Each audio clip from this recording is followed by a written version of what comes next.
Kheralu highway ઉપર બેફામ દોડતા વાહન ચાલકોનો કહેર, 9 વર્ષીય બાળકીનો ગયો જીવ।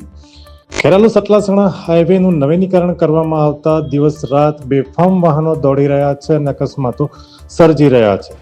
ગઈકાલે રાતના સમયે ડભોડા ખેરાલુ વચ્ચે એક માસૂમ દીકરી રસ્તો ક્રોસ કરતી હતી ત્યારે એક બેફામ ઝડપે આવેલી અજાણી ગાડીએ ટક્કર મારતા દીકરીને માથાના ભાગે તેમજ શરીરે ગંભીર ઇજાઓ થતા સારવાર મળે તે પહેલા જ દુઃખદ મોત થતા ડભોડા સહિત ખેરાલુ પંથકમાં દુઃખની લાગણી છવાઈ જવા પામી છે।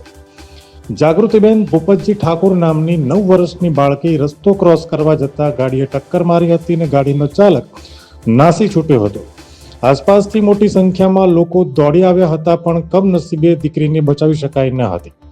ખેરાલુ સતલાસણા રોડ ઉપર અનેક વાહન ચાલકો બેફામ દોડી રહ્યા છે અને લોકોના જીવ લઈ રહ્યા છે।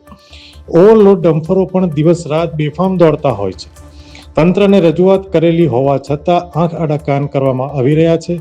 સ્પીડ બ્રેકર અને યોગ્ય લાઇટિંગ પણ ન હોવાથી નિર્દોષ લોકો ભોગ બની રહ્યા છે। અવારનવાર બનતી ઘટનાઓને લઈને ખેરાલુ પોલીસ અને હાઈવે ઓથોરિટીની કામગીરી સામે પણ હવે સવાલો ઊભા થઈ રહ્યા છે।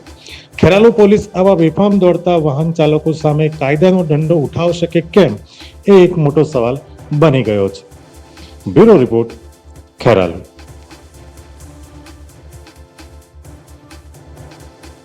અમે તમને આપીશું પળે-પળના સમાચાર। જો તમે અમારા નિર્ભય માર્ગ ન્યૂઝ ચેનલને સબસ્ક્રાઇબ કર્યું નથી તો અત્યારે જ નીચે આપેલા આઇકોન બટન પર ક્લિક કરીને સબસ્ક્રાઇબ કરો અને શેર કરવાનું ભૂલશો નહીં।